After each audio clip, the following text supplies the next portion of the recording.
Assalamu alейкум, урматтуу бир туугандар. Жашообуздун маңызы, жашообуздагы максат баардыгыбыз угуп билип жүрөбүз. Кудай Таалага, Алла Таалага кулчулук кылуу, аны чырайлуу таануу деп.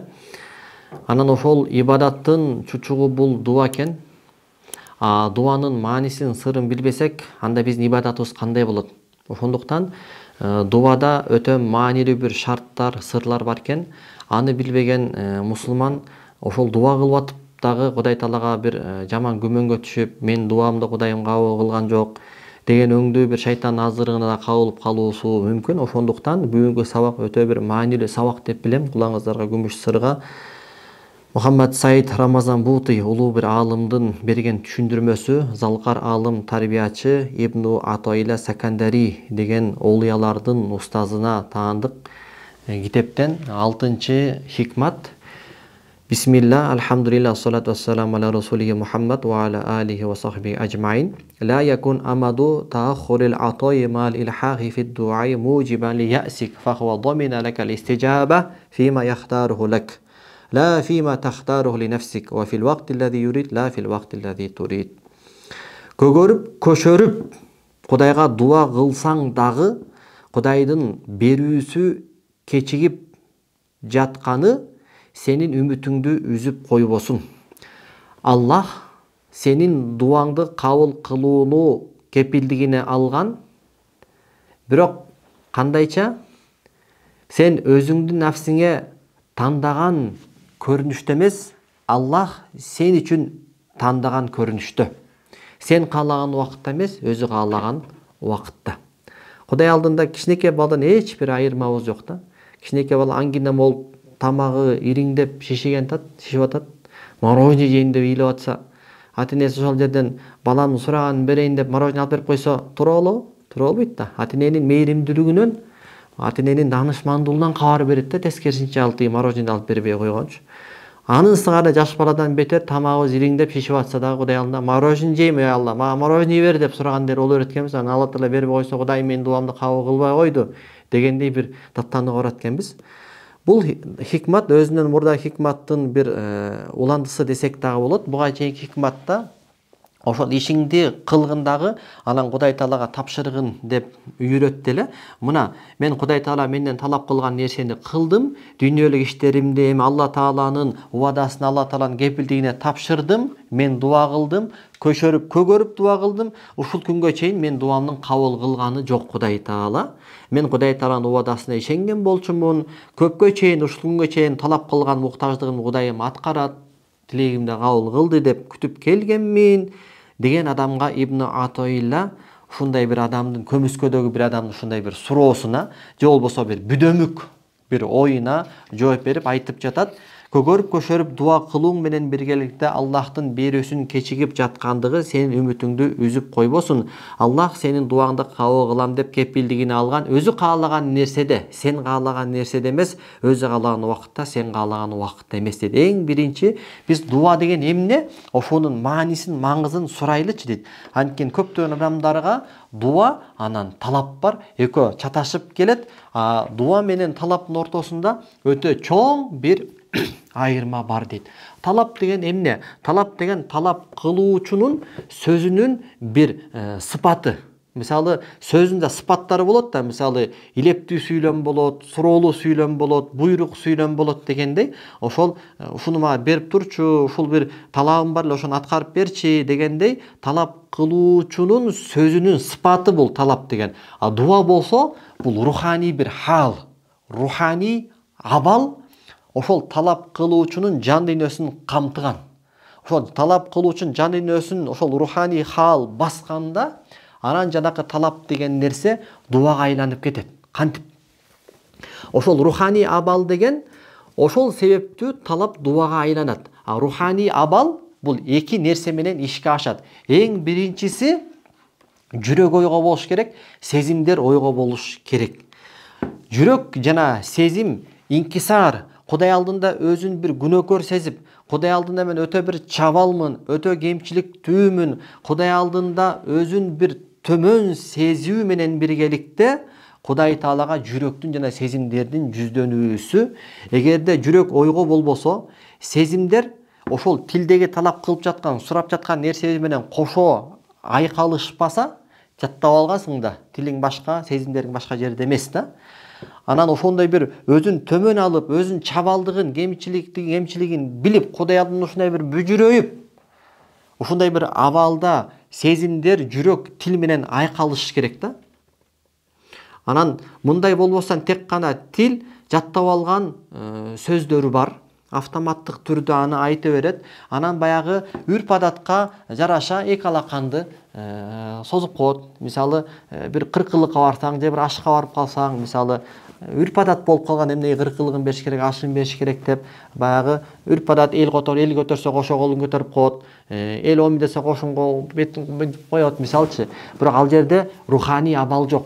Жүрөгүндө, сезимдеринде, Кудай алдында өзүнүн кемчилигин билип, чабалдыгын сезип, о Кудай деп ушундай бир жуурулуш жок. Анан дагы зээни эс тарты такыр бир башка жерде тентип жүрөт. Сезимдери башка бир ойлордо жүрөт. Анда бул нерсе баягы шариаттагы талап кылынган Ибн Атойл айтып аткан дуа деп айтылынбайт. Бул нерсе талап деп гана айтылынат. Ошол араб тил филологтордун терминологиясындагы баягы ушундай бир аталыш кабардан гана түшүндүрмө берген. Бир кабардан, бир маалыматтан түшүндүрмө берген. Талап деп гана аталынат. Бул дуа деп аталынбайт. Андыктан мындай абалда баланча дуа кылды деп айтпагын дейт. Баланча талап кылды деп айткын дейт. А демек дуа кылбагандан кийин ал эми дуасынын кабыл болуусун күтүүсү дагы акылга сыйбайт. Анткени бул дуа кылып, анан дуасынын кабыл болсун күткүдөй дуа кылган жок да, бул жөн эле талап кылып койду да. Бүгүнкү күндө көпчүлүк адамдар өздөрүнүн көксөгөн максаттарына, дүйнөлүк тилектеринин артына жетиш үчүн ушундай бир күйүп, жанып, анын артынан түшөт. Анан кимдир бирөө ошондой чакта баланча деген дуа бар, түкүнчө деген дуа бар. Эгер ошону дуа кылсаң, сенин дуаң кабыл болот экен деп кулагы чалып калат. Анан баягы китептердин арасынан баягы дуанын артынан түшөт. Ошонун сөз текстин таап алып жаттап айтайын деп. Же болбосо баягы молдолордон, алымдардан, шарият илимдерин окуган студенттерден билген болсо алардан сурап, анан баягы дуанын текстин таап алып, аны жаш бала сабагын жаттагандай жаттап, анан баягы көнүмүш адаттагыдай алаканын жайып алып эле баягы будай куруп, баягы дуаларды тил үстүнөн жүгүртөт. Бирок акыбалын карасаң, руханий абал деп атпайбызбы? Руханий абалын, Алла менен болгон руханий абалына карай турган болсоң, Алладан жүз бургандар. 5 убак намазы менен иши жок. Алланын буйругу менен, орозосу менен, зекети менен, ажылык парыз эле аны менен жана башка Кудайдын буйруктарынан жүз бурган, Кудайдын осуяттарынан, анын таалимдеринен жүз бурган. Руханий халы ушундай. Бирок бул жерде ушундай абалганы бардырып жаткан арабтардагы айтылуу белгилүү эл макалындагындай мындай макал бар экен: Сохибул хажа арану ла ярум илля кодоха. Муктаждык ээси өтө жеңил ойлуу болот, ал муктаждыгынын бүтүүсүн гана каалап калат дейт. Баягы жеңил ойлуу болуп калат да. Мисалы адам аябай муктаждыкка түшкөндө, мисалычы, сага келсе, мисалы, сен абалың андан дагы бетер болсо, ал ушунчалык муктаждыкка түшкөндө, мен абалым ушундай, сага буну берип кое турган болсом, мен өзүм момундай ситуацияга түшүп калам десең, ага кызыктырбайт. Анткени көзү ушундай күйүп жанып, өзүнүн муктаждыгын ойлоп калганда, адам адатта мындай бир жеңил ойлуу болуп калат экен дагы, өзүнүн муктаждыгынын бүтүүсүн гана ойлоп калат экен дагы, башкага көңүл бурбай калат экен да. Ошондуктан араб элдеринде ушундай бир макал бар экен: муктаждыкка тушугуп калган адам жеңил ойлуу болуп калат депчи. Ошол макалда айтылгандай, муктаждыгы болгондо Кудайды эстеп калды дагы, ошол ушундай дуа бар экенсе жүгүрүп чуркап дуанын артынан түштү. Анын эс тарты эмне болуп атат? Эс тарты кой, Кудай алдында өзүмдүн муктаждыгымды чагылдырайын, Кудайга болгон муктаждыгымды билдирейин. Бул дуа деген бул ибадаттын чучугу. Бул дуа деген Кудай алдында ага болгон чексиз муктаждыгыңды жарыялоо, о Кудай, мен сага чексиз муктаж экенмин, мен алсыз экенмин о Кудай, башарбаган Кудай мен иши жок болуп жүрө бериптирмин о Кудай деп кечирим сурап Кудай Таалага кулчулугун чагылдыруу эмес, эптеп лежип жанагы башына түшкөн проблемадан чыгып кетүү болуп атат бул жерде. Бул дуа эмес дейт. Бул жөн эле талап дейт да. Анан баягы жаттап алган сөздөрдү кайталаганда караса талап аткарылган жок. Ой тилектери баягы зээнинде кыял бойдон калып кетти. Иш жүзүнө реалдуулукта өтөлгөн жок. Анан өзүнүн даттануусун жарыялай баштайт. Түгүл Алла Тааланы жемелей баштайт. Мына мен дуа кылдым, Алла менин дуамды жооп берген жок, дуам кабыл болгон жок. Мына бул аят каякта калып кетти? Алла Таала Кур'ан-ы Каримде "Ва кала раббукум уд'уни астажиб лакум", силер негеңер айтты мага дуа кылгыла, мен силердин дуаңарга жооп берем дебеди беле деп баштайт дейт. Демек, биринчиси руханий абал болуш керек дебедикпи дуа кылганда? Ошол дуа деген бул ошол дуа кылуучунун жан дүйнөсүн камтыган, жан дүйнөсүн баскан, ээлеген руханий абал. Ал руханий абал эки нерсе менен болот. Биринчиси жүрөк жана сезимдер ойго болуш керек дебедикпи? Биринчиси жүрөк жана сезимдер ойго болуш керек. Кудай алдында өзүнүн чабалдыгыңды, кемчилигиңди билип, Кудай алдында ушундай бир чөккө түшүп, өзүңдүн алсыздыгыңды Кудайга жарыялоо болуш керек. Экинчиси болсо, дуа кылган адам эң биринчи буга чейин Алла Тааланын бакысында кылып жүргөн күнөөлөрүнөн тооба кылуудан башташ керек. Болгондо дагы ушундай бир чынчыл тооба кылыш керек. Ошол тообаны шапаатчы кылып жөнөтүш керек да. Бир адам бар. Ошол адам ушундай бир кадыр барктуу, улуу урматтуу адам, баягы адамга муктаждыгың туулуп калды, алына кирейин десең бетиң чыдабайт да. Анын алдында толтура сени каталарды кылгасың. Анан эмне кыласың? Ошол адамдын алдында кадыр барктуу, сөз өткөн, ал адамга жок дей албаган бир адам сенин таанышың, билишиң, жакының болуп калса, ошону ортого түшүп, ошону василия кылып, ошону тавассул кылып, ушундай мени кабыл алсынчы, мени кечирип койсунчу, мени приемга кабыл алсынчы деп аны биринчи жөнөтөсүң да. Анын сыңарындай сен өзүңдүн тообаңды дуа кылуудан алдын, сен азыр Кудайдын алдына кирип, муктаждыгыңды сурагантасың. Ошондон алдын буга чейинки күнөөлөрүңдөн болгон тообаны шапаатчы кылып жөнөткүн дейт. Ошол сага эң мыкты, эң таасирлүү шапаатчы болот дейт сенин тообаң. Ошондуктан умрага барганда, ачылыкка барганда, алгач тавафтарында мен Кудайдан эч нерсе сурабайм. Тек кана истихфар айтам, мактоо айтам, салават айтам. Анан барып анан бир нерсени сурап баштайм да. Анан кылыгың толтур, анан шефтин алдына келип, кечирип кой дештин алдында эле, "Мага аны берчи, мага тигини берчи" десең, бул логикага деле, акылга деле сыйбайт го. Анан ал эми дуа кылуудан алдын тооба кылган жок адам эмне кылды? Дароо эле ой тилегин өтөлүсү үчүн, муктаждыктары аткарылуусу үчүн дароо эле ошонун алдына кирип барса, Алланын алдына кирип барса, бул акылга шайкеш иш кылган болбойт дейт. Логикага сыйымдуу иш кылган болбойт дейт. Бул жерде Аллах биякта турсун, мындай мамиле адам менен адамдын ортосунда болуусу логикага сыйбайт дейт да.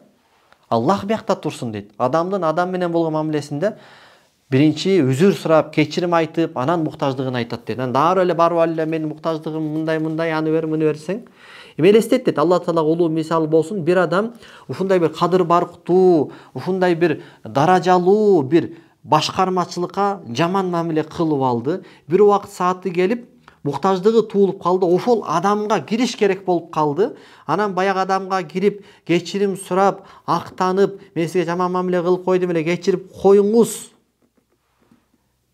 дебестен эле түз эле кирип барып эле, мен момундай муктаждыгым бар, ушуну аткарып бериң деп кирип барса, бул сураган адамдын суроосу дагы логикага сыйбайт, жана суралган адамдын дагы мунун талабына жооп берүүсү логикага сыйбайт. Бирок кандай болгон күндө дагы инсан инсанга, тиги падыша бул кул болуп кеткен күндө дагы инсан инсанга бир тууган агайыны болуп кала берет. Ал эми инсандын Алла менен болгон мамилесичи, инсандын Аллах менен болгон мамилеси кожоюндун кул менен болгон мамилеси, жаратуучунун макулук менен болгон мамилеси жана кор болгон мага окшогон бир кулдун, пенденин ибадатка ылайыктуу болгон эгеси Аллах менен болгон мамиледе күнөөсүнө тооба кылбай туруп эле огудай бери эле бир дегени кантип анда акылга сыйсын дейт да. Кантип тууралык, кантип логика пенде Алла Тааланын даргөйүнө кучагына, Алла Тааланын даргөйүнө кирип баруусун туура көрсүн, Кудай алдында анын акысында кылган күнөөлөрүн желкесине үйүп алып, андан тооба кылып, аны таштабастан. Анан түз эле кирип барып эле, мен момундай муктаждыктарым бар деп, муктаждыктарын тизмесин сунуусу кантип муну не акылда сыйбайт, бул тууралыкка дагы туура келбейт. Алла Таала бул пендем биринчиден сен мага каршы чыкпа, мага тоң боюнду кылып күнөө кылбагын деди. Ал эмне кылды? Күнөө кылды. Соң Алла Таала пендем макул, пендекесиң, жаңылбас жак, мүдүлбөс туяк болбойт. Күнөө кылып алдың эми. Эми тооба кыл пендем деп тообага чакырды, андан дагы баш тартты. Анан ошол күнөөнү кылууну улантуу менен, атүгүл ага көктүк көшөрүүсүн улантуу менен, экинчи дагы мындан арда таштай албайм кой деп ошого болгон чечкиндирүүнү улантуусу менен аны Кудай Тааланын алдына келип алып, муктаждыктарынын списогун, тизмесин берүүсү, анан кийин талап аткарылбай калса Кудай Таалага акарат келтирүүсү, Кудай мен дуама жооп бербей койду дегени бул акылга сыябы дейт. Инсандыгы, адамгерчилиги ойго болгон адамдын ушундай мамилеге баруусу бул акылга сыябы дейт, сыйбайт дейт. Демек бул амал талап деп аталат, бул дуа деп аталбайт, мен ачыктап өткөнүмдөй. Демек талаптын дуага айлануусу үчүн ушул эки шарттын болуусу зарыл. Биринчиси жүрөк жана сезимдер Алла Таалага жалбарууда, кайрылууда, ушундай бир чыныгы инкисар, Кудай алдында өзүн ушундай бир сыгылып, өзүнүн айыптуулугун билип, өзүнүн чабалдыгын моюндап, о Кудай деп ушундай бир жүрөктүн сезимдердин ойго болуусу. Экинчиси чындап тооба кылуу. Мына ушул эки нерсе айкалышканда адамдын талап деген нерсеси дуа деген нерсеге айланат дагы. Мына ушундай учурда Алла Таала ушундай дуага жооп берүүнү кепилдигине алган, талапка жооп берем деп кепилдигине алган эмес. Канча убактыбыз бар дагы? Бирок көптөгөн инсандар, же болбосо көп учурларда инсан Аллахка мына ушул себепте, дал ушул себеп. Жүрөк сезимдердин ойго болуусу, анан тооба кылыш керек деп атпайбызбы? Эмне себептен мен өзүмө келгенде дуам тез кабыл болгонун сезем дагы, өзүмдүн бир тууган эжеме, карындашыма, агама, иниме, тайкеме, ага буга дуа кылсам, же коомчулугума, элиме, журтума дуа кылсам, баягы дуанын кабыл болгонун көрө албайбыз. Анын себеби дейт, инсан Алла Таалага өзү үчүн дуа кылат, дуасы жооп берилет, бирок башка адамдар үчүн дуа кылат, дуасы жооп бербейт. Эмнеге дейт? Анткени оңой да дейт. Кимдир бирөөбүз Кудай Таалага дуа кыларда биринчи тооба кылуубуз, Кудай Таалага кайтуубуз, жанакы тообанын шарттарын аткаруубуз бул оңой да дейт. Жанакындай даярданып, эртең күнү Бактияр умрага барып калса, Абы Самат ажылга барып калса, ошол сабактарды эстеп, о Кудай кечир истигфар айтып, тооба кылып, антип мынтип, анан Кудай Тааланга дуа кылышы бул оңой да. Бирок коомчулукту мындайга тартыш оор да. Коомчулуктун арасында тентегендери бар, Кудай Тааладан жүз бургандары бар, күнөөмдү таштай албайм дегендери бар, сүткорлугумду таштай албайм, процентин таштай албайм, ломбардын таштай албайм, зынаны таштай албайм, башка эркектердин алдында тиги күйөөм турса деле болбой жасалгаланганды таштай албайм, анте албайм, аны кой деген күнөөмдү таштай албайм дегендер толтура да. Ошондо сен кантип тообага чакырасың дейт да. Ондуктан аларга дуа кыласың жакшы эле. Бирок ага болгон дуаң асманда илинип тура берет. Эмнеге? Бул да тооба кылсын деп тура берет. Алла Таалага дуа кылдым көп учурда. Ушул мен жашап аткан элим, коомчулугумда ушул балээ кетсе экен, анын ордуна жакшы жашоо келсе экен, жеңилдик келсе экен деп Бирок ошондо Аллах тараптан бир кайрылуу мага мындай деп кайрылат. Эй баланча, сен ушул элиңе дуа кылып жатасың. Андай боло турган болсо, ким үчүн дуа кылып жатсаң, сен ошолорду эскерткин. Айылдаштарың үчүн дуа кылып жатасыңбы, жамаатыңа дуа кылып жатасыңбы, туугандарыңа дуа кылып жатасыңбы? Анда дуа кылаардан алдын ошолорго барып эскерткин. Эй баланча, мен сен үчүн дуа кылам, бирок сен да мага жардамдаш, сен күнөөлөрүңө тооба кыл. Кайткын Кудай Таалага деп эскерткин. Эгерде алар күнөөлөрүнөн тооба кылып, Кудай Таалага кайтышса, ошондо сен аларга болгон дуаң пендем кабыл болот. Эгерде мындай ишти кылдан алсыз болсоң, анда пендем өзүң үчүн дуа кыл, жанагы шарттарды аткаруу менен иншалла Аллахтын сага дуаңды кабыл кылгандыгын көрөсүң дейт. Эгерде ушул дуалар толук болгон болсо, анан Алла Таала пенденин дуасын кабыл кылат, анын талабын аткарып берет. Бирок ушул жерден эми дагы кошумча эки эскертүү. Түшүндүк, демек талап бар экен, дуа бар экен. Дуанын талаптан айырмасы руханий абал болуш керек экен. Руханий абал деген жүрөк сезимдер ойго болуш керек экен. Экинчиси тооба кылыш керек экен биринчи дуа кылдан алдын. Түшүнүктүү? Эми эки нерсени эсиңе түй дагы. Ушул эки нерседен, эки ловушкадан, шайтандын эки тузагынан сак болгон. Биринчиси, Алла Таала сенин дуаңды кабыл кылам дегенде, сен талап кылган нерсенин 100% дал өзүнүн сүрөтүн Кудайым ишке ашырат деп ойлоп калуудан этият болгун дейт. Анткени Аллах дуаңарга жооп берем деген убада биз түшүнгөн картинкадан дагы жалпыраак дагы, кененирээк дагы. Жалпыраак дагы кененирээк дегени андан дагы жакшыраак да. Баягы кичинекей бала, мисалы машиналар өтө көп жүргөн райондо жашашы мүмкүн да. Мындай бир балдарга велосипед тепкенге да мүмкүнчүлүк жок. Өтө опасный. Ал жерде ар бир экинчи тепкен, велосипед тепкен бала аварияга учурап аткан болсо, ата-энеси ошол балага велосипед сатып бербей койсо, ал ата-энеси баланын дуасын кабыл кылбай койду эмес да. Балким баланын дуасын кабыл кылды, дагы кененирээк, дагы жалпыраак сүрөттө. Анткени ал баланын өмүр бою калека болуп, бутунан айрылып, же өлүм төшөгүнө жатып калуусунан алдын алды деген сөз да. Ансардай Кудай Таала бизге дуабызды кабыл кылам дегенде максат Аллах биздин мүдөбүздү, максатыбызды ишке ашырып берет. Ал эми Аллах биздин мүдө максатыбызды ишке ашырууда именно мен талап кылган көрүнүштө ишке ашыруусу максат эмес. Анткени биз менин бакытым ушул нерсеге байланган, ушул нерсеге жетсем гана менин максатым ишке ашат деп ойлойбуз. Бирок Алла Таала бул сага зыян болуп ал ишти жаап коет дагы, андан дагы жакшыраак, андан дагы кайрылуу болгон бир эшик аркылуу сени максатыңа жеткизип коет. Самый главный, сен максатыңа жеттиң да, туурабы? Алла Тааладан мен жашоомдо көптөгөн бир нерселерди дайындуу бир сыпат менен сурадым. Момдай нерселер деп дайындуу бир сыпаттар менен бир нерселерди сурадым. Мен ойлодум, пендечилик кылып, менин ошол максатыма, мүдөмө жеткире турган нерсе ушул аркылуу болот деп. Бирок жети катар асман жана жердин кайып сырларын билген зат, ошол мен каалаган нерсе акыбетинде жамандыктарды алып келерин билгендиктен мен байланган, мен оюмда ушул менин бактымды камсыздап берет деген мен сүйгөн нерселерди Кудайым келечекте жакшылыкты өзүнө камтыбайт, тескерисинче алмага тескерисинче зыян алып келип коерун билгендиктен мен талап кылган нерсени дал өзүн Кудайым четтетип туруп, Алла Таала өзүнүн мээримдүүлүгү менен, мага болгон ырайымдуулугу менен ал нерсени буруп, андан башка нерсе аркылуу мен көздөгөн, мен каалаган максатка жеткирип коет, менин оюма келбеген жол менен.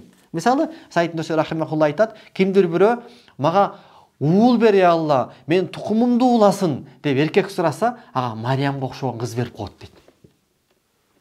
Мариямга окшогон аруу, ушундай бир аялдарга өрнөк боло турган кызды берип койсо, Кудай мен дуамды кабыл алган жок, мен эркек сураган болчумун, ал мага кыз берип койду деп айта алабызбы? Айта албайбыз да. Пайгамбардын тукуму кимден уланды эле? Кызы Фатимадан уланган. Мисалычы. Алла Таала Кур'ан-ы Каримде айтат, мына ушул акыйкат, астайду билла ва асан такрагу шай'ан ва хува хайрул лакум ва асан тухиббу шай'ан ва хува шаррул лакум валлаху я'ламу ва антум ла та'ламун. Силер кээ бир нерселерди жек көрүүңөр мүмкүн, ал нерсе силерге кайырлуу, жакшылык болуп турса дагы. Кээ бир нерселерди силер жакшы көрүүңөр мүмкүн, ал нерсе силерге зыян болуп турса дагы. Акыбеттин кандай болорун Аллах билет, силер билбейсиңер дейт. Мына ушул Курандагы аятка Ибн Атойла ишарат кылып айтып жатат. Алла Таала сенин дуаңды кабыл кылууну кепилдигине алган. Сен каалаган нерседе эмес, Аллах өзү каалаган нерседе. Бирок билип койгун, Аллахтын сен үчүн каалап койгон нерсеси сен өзүңө каалап койгон нерсеңден кайырлуу. Аллахтын сен үчүн тандаган нерсеси сен жеңил ойлуулуң менен өзүң үчүн тандаган нерсеңден дагы кайырлуу. Анткени Аллах өзүбүзгө бизден дагы мээримдүү, бизден дагы ырайымдуу. Анан Алла Таала даанышман зат. Ар бирөөбүздүн жашообузда бул акыйкатты чагылдырып, материалдык түрдө көргөзүп берген канчалаган үлгүлөр бар. Канчалаган инсандардын жүрөгү бир жумуш ордуна, бир вазифага байланган, кыялында ушул жумуш орунга жетип, ушул орунга, ушул креслого жетип калсам, мен ушундай палан максат тилектерим орундалат эле деп Кудай Таалага түнү күнү жалбарып дуа кылат. Ошол орунга жетип калайын деп күтөт. Ошол орунга, креслого ээ болбойт. Бирок ага ушундай бир кыял келет, Кудай Таала менин дуамды кабыл кылган жокко деп. Бирок көп өтпөй күндөр өтүп, Алла Таала башка бир себептерди жаратып, ошол себептер аркылуу мунун көздөгөн максат мүддөсүнө жеткизип коет. Пенде үмүт кылбаган жак менен ошондо Алла Тааланын пенде үчүн тандап койгон себептери пенденин өзү үчүн тандаган себептеринен дагы нечен эсе кайырлуу экендиги билинет. Ошентип анан Алла Таалага мактоо айтып, о Кудай, убагында ушул менин бактым го деп мен байланган нерсе аркылуу максатыма жеткизбестен, өзүң мен күтпөгөн жактан тандап максатыма жеткирип койгонуңа сага мактоолор болсун ey Алла деген инсандар канча. Мен дагы таамай эсимде бар, эч унутпаймын. Өткөн күндөрүмдө канчалаган ой, кыял, максат, тилектерим болгон. Кыялымда ушул гана менин бактым, ушуга жетсем гана бактылуу болом деп күнү түнү Кудай Тааладан ошол нерсени суранганмын. Бирок Кудайым ал нерсени мага ишке ашырып берген жок.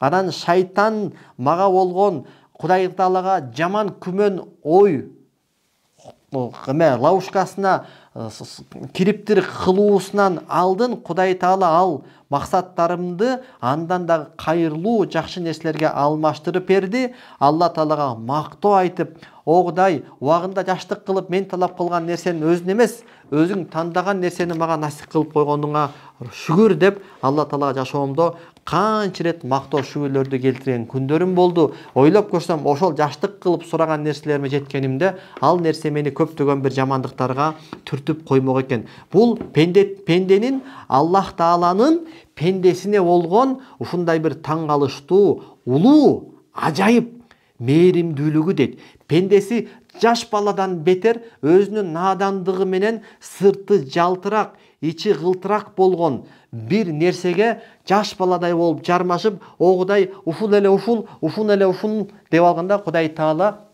кой пендем, бул сага акыбети зыян деп четтетип коет дагы өзүнүн чексиз мээримдүүлүгү менен ал ичи кылтырак, сырты жалтырак болгон нерсени кайырлуу башка бир нерсеге алмаштырып берип койгондо, акылдуу адам, эстүү адам, илимдүү мусулман шүгүр кылат. Эссиз адам болсо тескерче наалып, напчып, Кудай менин тилегимди кабыл кылган жок деп кеси сүйлөп Кудайдан алыстап кетет. Канча убакыт калды? Болуп калдыбы? Иншалла бир 10 мүнөт калган экен. Эмки сабагыбызда улантабыз. Субханакаллаху ва бихамдика, ашхаду ан ла илаха илля анта, астагфирука ва атубу илейк.